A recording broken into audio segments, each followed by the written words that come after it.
बिस्मिल्लाहिर्रहमानिर्रहीम। अच्छा, जो हमारा टॉपिक है वो क्रिटिकल थिंकिंग प्रैक्टिस का पार्ट 2 है। तो इंट्रोडक्शन है critical thinking, how to improve critical thinking, identify reasoning and conclusion, clarifying interpreting expression and ideas, understand credibility of reason, judging credibility of source, example from nursing, enhancing critical writing with critical thinking and conclusion. जो हमारे पास introduction है, critical thinking क्या है? Critical thinking is the ability to think clearly and rationally about what to do और what to believe. Critical thinking क्या है? Critical का मतलब है, जब भी हाँ क्रिटिकल का वर्ड हम सुनते हैं तो हमारे जहन में क्या आता है कि एक ऐसा सिचुएशन जिसमें हमें एक डिसीजन जो है वो लेना होता है। हमारे पास एक इमरजेंसी सिचुएशन है, हमारे पास ऐसा सिचुएशन जिसमें हम अपना क्रिटिकल थिंकिंग, हमारे हम अपना कॉग्निटिव स्किल जो है वो यूज़ करते हैं। तो क्रिटिकल थिंकिंग हमारे पास ऐसी एबिलिटी है कि हम क्रिटिकल थिंक करते हैं, रेशनल थिंकिंग करते हैं, out of the box think करते हैं, एक्टिव थिंकिंग करते हैं।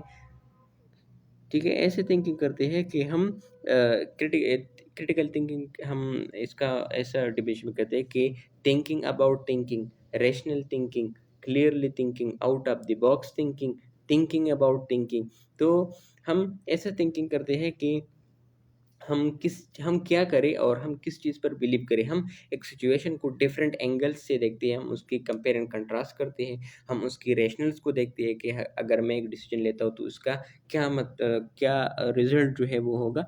तो इसलिए क्रिटिकल थिंकिंग हमारे पास ऐसी एबिलिटी होती है कि हम क्लियरली थिंकिंग करते हैं, हम रैशनल थिंकिंग करते हैं कि अगर मैं एक डिसीजन लेता हूँ तो इसका रैशनल क्या होगा। ठीक है, एंड हम क्या करें और किस चीज़ पर बिलीव करें। And it involves the ability to engage in reflective and independent thinking. हम उस चीज़ को देखते हैं कि अगर मैं डिसीजन लेता हूँ तो इसका ये रिजल्ट होगा। रिफ्लेक्टिव एंड इंडिपेंडेंट थिंकिंग, हम इंडिपेंडेंट थिंक करते हैं, हम अपने आप से एक डिसीजन लेते हैं। Critical thinker question ideas and assumption rather than accepting दम at face value. Critical thinkers जो होते हैं वो क्वेश्चंस करते हैं आइडिया के ऊपर, एजम्पशन के ऊपर। ठीक है, वो एजम्पशन के ऊपर भी क्वेश्चन करते हैं, आइडियाज़ के ऊपर भी क्वेश्चन करते हैं कि ऐसा नहीं है कि मैंने उसको एक चीज़ बता दी तो उसने हूबहू वो एक्सेप्ट कर ली, उसने कोई क्वेश्चन नहीं किया। नहीं, वो क्या करेगा, एक्सेप्ट करने से पहले उस पर अपना जो है वो क्वेश्चन करेगा, अपना मुशाहिदा करेगा कि क्या ये चीज़ सही है या गलत है। They always seek to determine whether ideas, arguments, and finding represent the entire picture and are often to finding that they do not. वो हमेशा क्या करते हैं, उस चीज़ के बारे में सोचते हैं, उस आइडियाज़ की, उस आर्गुमेंट की, उस फाइंडिंग के बारे में कि ये क्या रिप्रेजेंट करते हैं एंटायर पिक्चर। जो हमारे पास जो कंसेप्ट होता है, क्या ये हमारे पास क्लियर है या नहीं। अगर पूरा कंसेप्ट उसको क्लियर है, अगर पूरा आइडिया उसको क्लियर है, तब भी वो चीज़ क्या करेगा, वो एक्सेप्ट करेगा उसको। इसको हम कहते हैं critical thinking. Matthew Lipman's definition क्या है क्रिटिकल थिंकिंग का? Critical thinking is a skillful responsible thinking that is conducive to good judgment because it is sensitive to context, relies on criteria and is self correcting। Matthew Lipman's का जो definition है वो क्या कहते हैं कि critical thinking ये हमारे पास क्या है, एक स्किलफुल और एक रिस्पॉन्सिबल थिंकिंग है। ठीक है, मैथ्यू लिपमैन कहते हैं कि हमारे पास क्रिटिकल थिंकिंग जो है वो एक स्किलफुल, इसमें हमारे पास एक स्किल होता है। कौन सा स्किल यूज़ होता है? कॉग्निटिव स्किल यूज़ होता है। एंड रिस्पॉन्सिबल थिंकिंग है कि अगर मैं एक डिसीजन लेता हूँ तो उसका मैं रिस्पॉन्सिबल हूँ। That conducive to good judgement, ये हमारे पास किस चीज़ तक की तरफ लीड करता है कि हम एक गुड जजमेंट करें। क्यों? क्योंकि एक हमारे पास क्या है, एक सेंसिटिव कंटेक्स्ट है, वो क्या है, किस चीज़ पर रिले करते हैं, वो क्राइटेरिया पर एंड सेल्फ करेक्टिंग। हम खुद उस चीज़ को करेक्ट करते हैं, खुद उसको करेक्ट करते हैं, हम खुद उसकी रिस्पॉन्सिबल होते हैं, हम खुद उसकी जजमेंट करते हैं। Critical thinking is a higher order of thinking. Critical thinking हमारे पास हायर ऑर्डर ऑफ थिंकिंग है क्योंकि हम उसमें अपने ब्रेन यूज़ करते हैं। It is the practice of using a number of different advance thinking skills. इसमें हम एक number of advance thinking skill use करते हैं in a variety of complex ways, और मुख्तलिफ कम्प्लेक्स वेज में हम उसको एडवांस थिंकिंग स्किल यूज़ करते हैं। तभी हम क्या करते हैं, क्रिटिकल थिंकिंग करते हैं। Critical thinking focus on thoughts. Critical thinking हमारे पास किस चीज़ पर फोकस करते हैं? थॉट्स। के ऊपर फोकस करता है। It looks at how facts are proven. ये हमारे पास क्या देखता है कि फैक्ट्स जो है, फॉर एग्जांपल अगर मैंने एक फैक्ट बताया, एक हकीकत बताई, तो ये कैसे प्रूव हुआ। फॉर एग्जांपल अगर मैं कहता हूँ कि क्या फॉर एग्जांपल अगर एक थ्योरी है, मैं ये कहता हूँ कि human body is made of cell, तो ये एक फैक्ट है। तो इस फैक्ट कैसे प्रूफ हुआ, इस पर एक्सपेरिमेंट हुई, इस पर एक थ्योरी पेश की गई है। तो ये फैक्ट क्या है, ये कैसे प्रूफ हुई। आर्गूमेंट्स आर फाउंड, कैसे जो है इसका आर्गूमेंट्स जो दलील है वो कैसे बने। कंक्लूजन आर रीच, क्या एक कंक्लूजन जो है वो बना कि नहीं बना। Not just what the facts arguments are conclusion में भी, ये नहीं है कि ये एक एक आर्गुमेंट ऐसा होगा या एक कंक्लूजन जो है ऐसा होगा। नहीं, कंक्लूजन, आर्गुमेंट्स और फैक्ट ये प्रूफ है कि नहीं है। ठीक है, तो ये क्या मांगती है, प्रूफ मांगती है critical thinking. Critical thinking as self reflexive, critical thinking हमारे पास क्या है, सेल्फ रिफ्लेक्सिव। इनमें हम अपना सेल्फ रिफ्लेक्शन करते हैं, हम अपने आप को देखते हैं। इट इन्वॉल्व रिफ्लेक्टिंग ऑन, ये हमारे पास किस चीज़ की रिफ्लेक्शन करते हैं, questioning and testing your own thinking process. हम उसमें अपना क्या करते हैं, थिंकिंग प्रोसेस जो है उसको, इसका रिफ्लेक्शन देखते हैं, उस पर क्वेश्चन करते हैं, उसको टेस्ट करते हैं कि हमारा थिंकिंग प्रोसेस जो है वो कैसा है। Critical thinking as discipline specific, critical thinking हमारे पास क्या है, डिसिप्लिन स्पेसिफिक है। फॉर एग्जाम्पल इसका मतलब ये है कि ये एक खास किस्म का जो रीजनिंग है, खास किस्म का रीजनिंग है, उस पर फोकस करते हैं। हर चीज़ के बारे में सोच, फॉर एग्जांपल अगर एक स्पेसिफिक टॉपिक है तो उसके ऊपर मैं क्या क्या करूँगा, रीजनिंग करूँगा, क्वेश्चन करूँगा, उस पर थिंकिंग करूँगा। तो ये हमारे पास क्या है, एक डिसिप्लिन स्पेसिफिक है। Such as mathematical reasoning, for example अगर मैं मैथमेटिकल की रीजनिंग जो है उसका इस पर उसके ऊपर क्रिटिकल थिंक करता हूँ, तो मैं सिर्फ मैथमेटिकल के बारे में सोचूंगा। मैं फिलोसफी और ये चीज़ों के बारे में नहीं रीजनिंग नहीं करूँगा। हिस्टोरिकल एनालिसिस, या मैं हिस्टोरिकल एनालिसिस करता हूँ या मैं लिटरेरी इंटरप्रिटेशन करता हूँ। Ways are specific to a particular discipline, जो एक पार्टिकुलर एक खास किस्म की सब्जेक्ट या खास किस्म के डिसिप्लिन के साथ क्या होते हैं, स्पेसिफिक होता है। How to improve critical thinking, अब हम अपना क्रिटिकल थिंकिंग कैसे इम्प्रूव कर सकते हैं। आज क्वेश्चन, ये बहुत ज़्यादा इंपॉर्टेंट है। क्वेश्चन जो है वो हर चीज़ में आता है। बी क्यूरियस अबाउट एवरीथिंग, हर चीज़ के बारे में आप क्यूरियस होना चाहिए, हमारे पास वो क्रेज़ होना चाहिए कि मैं एक चीज़ समझूँ। Ask question help you to dig differ and gain a better understanding of the subject matter। अगर मैं क्वेश्चन करता हूँ तो ये मैं एक इस चीज़ की बेटर अंडरस्टैंडिंग कर सकता हूँ, उस चीज़ की अंदर जो है वो उसका जो मतलब है वो मैं निकाल सकता हूँ। Gather information, collect data from credible sources to have well rounded overview, और जो इन्फॉर्मेशन जो मैं गैदर करूँगा वो मैं क्रेडिबल सोर्सेज से लूँगा। फॉर एग्जांपल वो जो क्रेडिबल हो, जो वैलिड इन्फॉर्मेशन हो। मैं हर किसी का जो है वो पॉइंट ऑफ व्यू नहीं ऐड कर सकता, मैं उस अदर का पॉइंट ऑफ व्यू लूँगा जो क्या हो, क्रेडिबल हो, वैलिड हो, जिसके बारे में मुझे पता हो कि इस बंदे ने इतनी बुक्स लिखी है, ये इतनी पब्लिश हुई है। तो इसके ज़रिए मैं क्या करता हूँ, उसका क्रेडिबिलिटी चेक कर सकता हूँ। Analyse and evaluate, assess the information you have gathered, look at from different angles and evaluate its validity। जो इन्फॉर्मेशन मैंने अखज़ की है, कलेक्ट की है, उसको मैं डिफरेंट एंगल्स से देखूंगा और उसको मैं उसकी वैलिडिटी को मैं इवैल्यूएट करूंगा, उसको मैं ब्रेक डाउन करूंगा और उसको मैं देखूंगा ये इसकी चीज़ इस चीज़ के साथ रिलेट करते हैं कि नहीं करते। आइडेंटिफाई बियासेस, जो हमारे पास पर्सनल जो तासुबात हैं उसके ऊपर मैं एक डिसीजन नहीं लूँगा। Be aware of your own biases and those of others, मैं अपना तसुबात और दूसरों की तसुबात से अपने आप को आगाह करूँगा। This help understanding the information objectively, और ये क्या चीज़ करेगा कि हमें इन्फॉर्मेशन की ऑब्जेक्टिवली जो इन्फॉर्मेशन है उसको अंडरस्टैंड करने में मदद देगा। कि मैं अपना पर्सनल तसुबात नहीं दूँगा, मैं पर्सनली एक चीज़ की तरफ जो है वो मैं उसकी तरफदारी नहीं करूँगा। जो हमारे पास फैक्ट्स है मैं उसके ऊपर एक डिसीजन लूँगा। Reflect, take time to reflect on what you have learned and how you have learned it, और मैं रिफ्लेक्ट करूँगा कि कितने टाइम में मैंने ये चीज़ समझी और मैंने कैसे समझी। This help to develop a deeper understanding, और इसके ज़रिए मुझे एक डीपर अंडरस्टैंडिंग हो कि मैं अपना रिफ्लेक्शन भी करूँगा कि क्या मैंने ये कंसेप्ट है ये मुझे समझ आई या नहीं आई, और कैसी आई और कितने टाइम में मुझे ये समझ आया। आइडेंटिफाई रीजंस एंड कंक्लूजन्स, अब मैं रीजंस और कंक्लूजन्स जो है वो आइडेंटिफाई करूँगा। रीजंस किसे कहती है, a statement that support a conclusion. For example एक कंक्लूजन है, फॉर एग्ज़ाम्पल मैं एक किसी नतीजे पर पहुँचा और उस नतीजे को सपोर्ट करने के लिए जो मैं कह रहा हूँ वो क्या है? रीज़न्स हैं। For example they are the why behind an argument. For example मैंने एक आर्गुमेंट, एक कंक्लूज़न लिखी और उसके पीछे जो है व्हाई। फॉर एग्ज़ाम्पल अगर मैं कहता हूँ कि पाकिस्तान एक आज़ाद मुल्क नहीं है, ठीक है? ये मैंने क्या किया? एक आर्गुमेंट्स दिया। अब अगर कोई मुझे कहता है कि पाकिस्तान एक आज़ाद मुल्क क्यों नहीं है? तो मैं इस क्यों के पीछे जो है वो जो जो उसको बताऊँगा वो क्या है? रीज़न्स है। फॉर एग्ज़ाम्पल मैं उसको बताऊँगा कि पाकिस्तान एक आज़ाद मुल्क इसलिए नहीं है कि इसमें किसी को अपनी राइट के लिए बोलने का हक नहीं है। तो ये मैंने क्या दिया? रीज़न दिया। किस चीज़ के लिए रीज़न दिया? मैंने जो आर्गुमेंट्स दिया था, मैंने जो दिया कि पाकिस्तान एक आज़ाद मुल्क नहीं है। तो ये क्या है?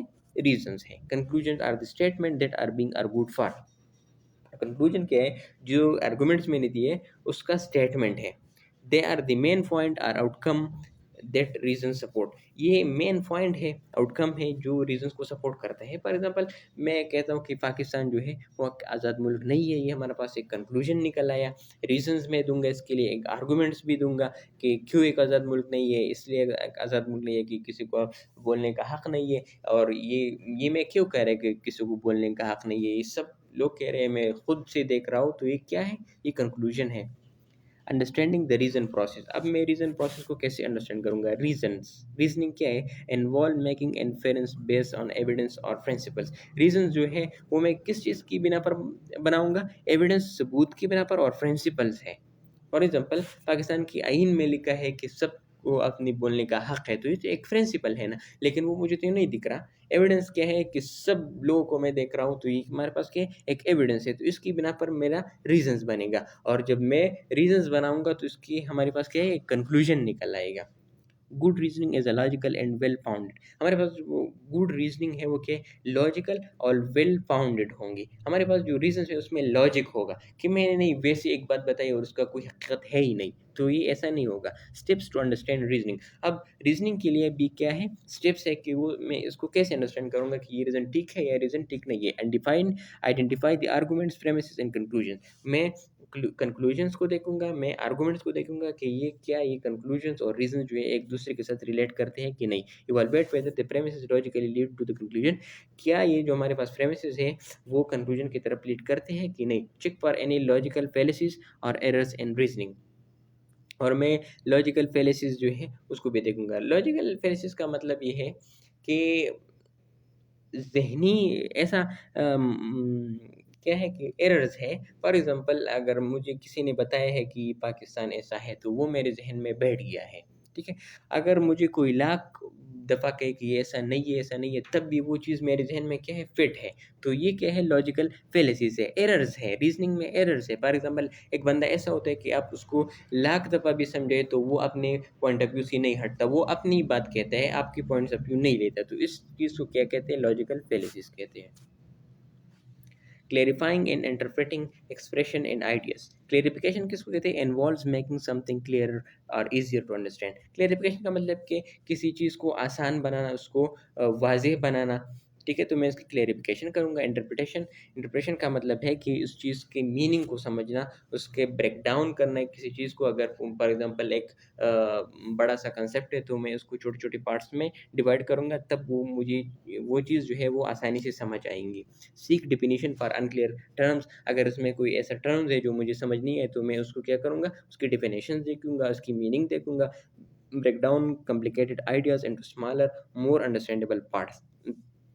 और जो हमारे पास जो कॉम्प्लिकेटेड आइडियाज़ हैं उनको मैं स्मॉलर और अंडरस्टैंडेबल पार्ट्स में क्या करूँगा? ब्रेक डाउन करूँगा। Understand acceptability for reasons. अब रीज़न्स की जो है वो उसकी एक्सेप्टेबिलिटी के लिए क्या अंडरस्टैंडिंग होनी चाहिए? To assess whether reasons are acceptable. हाँ, क्या अगर किसी ने मुझे रीज़न दिया है तो वो एक्सेप्टेबल है या नहीं है? तो उसके लिए मैं किन चीज़ों को देखूँगा? सबसे पहले मैं क्या करूँगा? Relevance. Are the reasons directly related to the conclusions. क्या जो इस बंदे ने रीज़न दिया है इस कंक्लूजन के साथ डायरेक्टली रिलेटेड है या नहीं है? Sufficiency. Are they enough reasons to support the conclusion, क्या उस बंदी ने इतना रीजंस दिया है कि उन्होंने जो कंक्लूजन बताया है। फॉर एग्जांपल अगर किसी बंदी ने बताया कि पाकिस्तान एक आज़ाद मुल्क नहीं है, तो ये एक बड़ा कंक्लूजन है ना। तो उसके लिए उन्होंने इतनी रीजंस दी है कि वो इस चीज़ को साबित करे कि पाकिस्तान वाकई में एक आज़ाद मुल्क नहीं है। तो हमारे पास क्या है, सबसे पहले रेलेवेंस होना चाहिए, दूसरी हमारे पास है sufficiency. Truth, are the reasons factually accurate, क्या ये जो हमारे पास रीजंस है ये वाकई में इसमें कोई हकीकत है या नहीं है। तो ये तीन चीज़ें मैं क्या करूँगा, एक्सेप्टेबिलिटी के लिए देखूंगा। रीजंस की एक्सेप्टेबिलिटी के लिए मैं तीन चीज़ें देखूंगा, relevance, sufficiency and truth. Judging the credibility of source, अब एक बंदे ने मुझे किस सोर्स से वो है रीजंस दी है, उसकी मैं क्रेडिबिलिटी भी चेक करूँगा कि ये जो सोर्सेज है ये क्रेडिबल है कि नहीं, ये वैलिड है, ये सही है या नहीं है। Credibility refers to the trustworthiness and reliability of a source। Credibility हम किस चीज़ को कहते हैं, ट्रस्टवर्दीनेस की, मैं इस चीज़ के ऊपर ट्रस्ट करता हूँ कि या नहीं कर सकता। ये रिलेबिलिटी हमारे पास रिलायबल है या नहीं है। टू जज क्रेडिबिलिटी, क्रेडिबिलिटी को जज करने के लिए हम क्या करेंगे, check the author's qualification and reputation.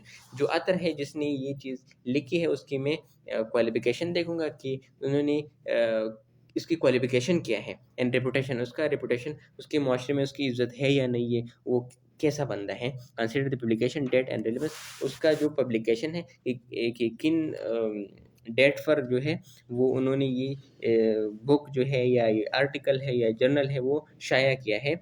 Look for peer reviewed sources और ऑफिशियल पब्लिकेशन, उसके में पीयर रिव्यूड कि उसके जो फ्रेंड्स है या पीर्स है उस उन्होंने क्या रिव्यू दिया है उसके ऊपर, उस सोर्सेज के ऊपर, या ऑफिशियल पब्लिकेशन है या नहीं है। Evaluate the objectivity and potential biases of the sources, मैं उसकी ऑब्जेक्टिविटी या उसमें पोटेंशियल बियासेस है कि नहीं है उसको मैं देखूंगा कि तो मुझे ये क्रेडिबिलिटी जो है उस सोर्सेज की चेक करनी चाहिए।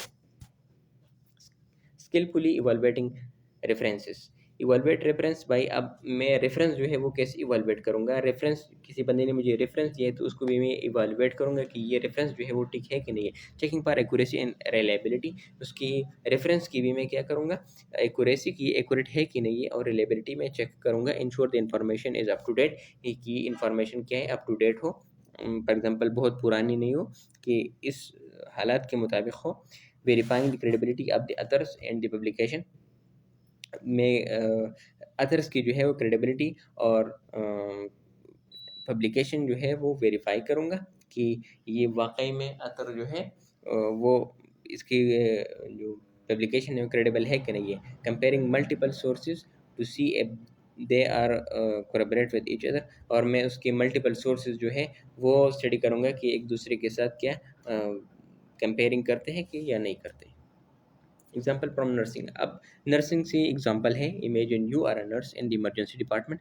फॉर एग्जाम्पल कहते हैं कि आप एक नर्स हो इमरजेंसी डिपार्टमेंट में, and a patient comes with severe abdominal pain, एक पेशेंट आया है उसको सीवियर एब्डोमिनल पेन है, the patient is in distress, patient distress में है, and there are multiple possible causes for the pain, और पेन के लिए मुख्तलिफ किस्म के वजूहत जो है वो हो सकते हैं, इंक्लूडिंग एपेंडिसाइटिस भी हो सकता है, किडनी पेन भी हो सकता है, गैस्ट्रोइंटेस्टाइनल इश्यूज भी हो सकते हैं। क्रिटिकल थिंकिंग एप्लीकेशन, अब जो है यहाँ पर मैं क्या करूँगा, क्रिटिकल जो थिंकिंग है वो अप्लाई करूँगा। हमारे पास जो क्रिटिकल थिंकिंग स्किल्स है वो मैं अप्लाई करूँगा। कैसे, आस्क क्वेश्चन, सबसे पहले मैं पेशेंट से क्वेश्चन करूँगा कि start by asking the patient about their symptoms, उसकी मैं सिम्टम्स पूछूंगा कि आपको क्या सिम्टम्स है। मेडिकल हिस्ट्री उससे लूँगा, and any recent changes in their health, और उसकी हेल्थ में जो है अभी रिसेंटली कोई चेंजेस आए हैं या नहीं, गैदर इन्फॉर्मेशन, अब उसमें इंफॉर्मेशन गैदर करूँगा। कलेक्ट वाइटल साइंस, उससे उसका मैं वाइटल्स लूँगा। Perform physical examination and review the patient medical records, उसके मेडिकल रिकॉर्ड देखूंगा, उसकी फिजिकल एग्जामिनेशन करूँगा, उसकी वाइटल साइंस चेक करूँगा। इसके बाद क्या है कि एनालाइज एंड इवॉल्वेट, अब मैं एनालाइज एंड इवॉल्वेट करूँगा। Consider the possible causes of the abdominal pain, उसकी उन्होंने मुझे अपने सिम्टम्स भी बताए, उसकी मैंने मेडिकल हिस्ट्री भी चेक की, उन्होंने मैंने फिजिकल एग्जामिनेशन भी किया, उसके मैंने वाइटल साइंस भी ली। तो अब मैं क्या करूँगा, इवॉल्वेट करूँगा कि पॉसिबल काजेज क्या हो सकते हैं एब्डोमिनल पेन के लिए। Evaluate the likelihood of each based on the information gather, और मैं क्या करूँगा, इवॉल्वेट करूँगा कि जो इन्फॉर्मेशन मिली उसकी बिना पर मैं एक क्या करूँगा, एक बियस बनाऊंगा कि पेन का जो कज है वो क्या हो सकता है। Identify biases, be aware of any biases that might affect your judgement. और मैं अपना पर्सनल जो है वो ताज्जुब से बचूंगा कि जो हमारा जजमेंट है वो इस पर असर हो सकता है। Such as focusing too much on one potential diagnosis, कि बहुत ज़्यादातर मैं एक चीज़ पर फोकस करूंगा, एक डायग्नोस पर, विदाउट कंसिडरिंग अदर्स, और दूसरा जो है वो मुझसे मिस हो जाती है। इसकी वजह से क्या हो सकता है, मिस डायग्नोस हो सकता है या अंडर डायग्नोस हो सकता है। तो मैं अपना पर्सनल बियास जो है वो उससे बचूंगा। Reflect, take a moment to reflect on the information. अब मैं क्या करूँगा कि एक रिफ्लेक्शन दूंगा उस इंफॉर्मेशन पर, on your thought process to ensure you have not miss any critical details. मैं एक रिफ्लेक्ट दूंगा कि क्या इस पेशेंट ने मुझे जो इन्फॉर्मेशन दी है और मैंने जो डायग्नोज बनाया क्या एक ठीक है कि नहीं है। तो इससे क्या होगा कि मुझसे कोई क्रिटिकल डिटेल्स जो है वो मिस नहीं होगी। After gathering all the necessary information, सारे जो ज़रूरी इन्फॉर्मेशन है वो गैदर करने के बाद, you might conclude that the patient symptoms and history are most consistent with appendicitis. तो पेशेंट ने जो मुझे हिस्ट्री दी और इसके जो सिम्टम्स थे, तो उसके बिना पर मैं ये कंसिस्ट करूँगा कि ये क्या हो सकता है, एपेंडिसाइटिस हो सकता है। You then prioritise getting the patient surgical consult and prepare them for potential surgeries. और उसके बाद मैं क्या करूँगा, सर्जिकल कंसल्टेंट जो है उसको प्रायोरिटाइज करूँगा और फिर क्या है, पोटेंशियल सर्जरीज के लिए उसको तैयार करूँगा। तो ये एज अ नर्स जो है क्रिटिकल थिंकिंग का एप्लीकेशन है। Enhancing critical writing and critical thinking. अब क्रिटिकल थिंकिंग और क्रिटिकल राइटिंग जो है वो हम कैसे एनहांस कर सकते हैं, तो कैसे इम्प्रूव कर सकते हैं। तो क्रिटिकल थिंकिंग ग्रेटली एनहांस और ability to write critically, here are some. तो जो हमारे पास क्रिटिकल थिंकिंग है उसके ज़रिए से हमारा क्रिटिकल राइटिंग जो है वो क्या हो सकता है, एबिलिटी एनहांस हो सकती है। कैसे? Formulating clear arguments, critical thinking helps and developing clear and logical arguments. Critical thinking के ज़रिए हम इस चीज़ के काबिल होते हैं कि हम लॉजिकल आर्गूमेंट्स और क्लियर आर्गूमेंट्स वो बनाते हैं bye identifying reasons and conclusions. किसके ज़रिए? हम रीजंस और कंक्लूजन्स को आइडेंटिफाई करते हैं, तो इसके ज़रिए हम एक क्लियर, एक लॉजिकल आर्गूमेंट्स हम बनाते हैं। You can structure your writing in a coherent manner, और हम जो है अपना राइटिंग एक कोहेरेंट मैनर से स्ट्रक्चर कर सकते हैं। कोहेरेंट का मतलब है कि एक पॉइंट दूसरे पॉइंट से क्या हो, रिलेटेड हो। Analysing evidence, it enables you to analyze evidence thoroughly, ensure that the information you include in your writing is relevant and support your arguments effectively। Analysing evidence का मतलब ये है कि हम इस चीज़ के काबिल होते हैं कि हम एविडेंस जो है वो सबूत जो है वो थारली एनालाइज करते हैं, उसका हम मुशाहिदा करते हैं कि क्या उसका, हम उसकी क्रेडिबिलिटी भी चेक करते हैं, हम उसके सोर्सेज भी चेक करते हैं, हम उसके डेट भी चेक करते हैं, उसके अतर भी चेक करते हैं। तो हमें क्या होता है, एक क्लियर अंदाज़ा हो जाता है कि ये हमारे पास जो एविडेंस है ये ठीक है या ठीक नहीं है। Avoiding logical fallacies. Critical thinking helps you to identify and avoid logical fallacies, making your writing more persuasive and credible। हम logical fallacies से बचते हैं, ठीक है। लॉजिकल फेलिसिस हमने पहले भी डिस्कस किया कि हम दूसरे के पॉइंट ऑफ व्यू जो है वो लें और हमारे पास जो एरर्स है वो हम उससे बचें।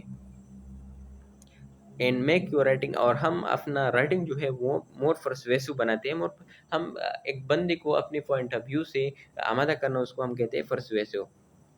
क्लेरिफाइंग आइडियाज, हम आइडियाज को जो है वो क्लेरिफाई करते हैं। By clarifying and interpreting expression and ideas, you can articulate your thoughts more clearly and concisely in your writing. अब क्लेरिफाइंग और इंटरप्रेटिंग के ज़रिए हम आइडियाज़ को जो है वो आर्टिकुलेट करते हैं, एक दूसरे के साथ जुड़ते हैं, और क्लियरली और कंसाइजली हम अपनी राइटिंग में आइडियाज़ जो है वो क्लियर और कंसाइज लिखते हैं। इवॉल्वेटिंग सोर्सेज, हम सोर्सेज की भी इवॉल्वेशन करते हैं। Critical thinking skills allow you to जज and credibility the source select. हमने जैसे पहले कहा कि हम उसके सोर्सेज की जो है वो क्रेडिबिलिटी चेक करते हैं, उसकी सिलेक्शन तब हम करते हैं कि हमें पता हो कि ये हमारे पास जो सोर्सेज हैं ये क्या है, क्रेडिबल है, वैलिड है। कंक्लूजन हमारे पास क्या बना, critical thinking is essential in nursing to make informed decision and provide the best care for the patient. अब हमारे पास क्रिटिकल थिंकिंग्स या क्रिटिकल राइटिंग का जो स्किल्स है ये हमारे पास नर्सिंग में क्यों इंपॉर्टेंट है। तो नर्सिंग में इसलिए इंपॉर्टेंट है कि हम पेशेंट की केयर के लिए बेस्ट डिसीजन लें bye improving your critical thinking skills. हम अगर हमारा क्रिटिकल थिंकिंग स्किल्स इम्प्रूव हो जाए तो हम पेशेंट की बेस्ट केयर जो है वो कर सकते हैं, पेशेंट के लिए बेस्ट केयर प्लान्स बना सकते हैं। You will be better equip to handle complex situations, और अगर एक कम्प्लेक्स सिचुएशन आए तो उसको हम सही तरीके से डील कर सकते हैं, evaluate information accurately and make sound judgement, और हम इंफॉर्मेशन जो है वो एक्यूरेटली उसकी इवॉल्यूशन कर सकते हैं और एक सही जजमेंट भी लिख सकते हैं। The skills will also enhance your critical writing, और ये स्किल जो है हमारा क्रिटिकल राइटिंग भी एनहांस करता है, enabling you to communicate your ideas more effectively and persuasively. और हमें किस चीज़ की इनेबल बनाता है कि हम कम्युनिकेट करें अपनी आइडियाज मोर इफेक्टिवली और persuasively. That's all about critical thinking.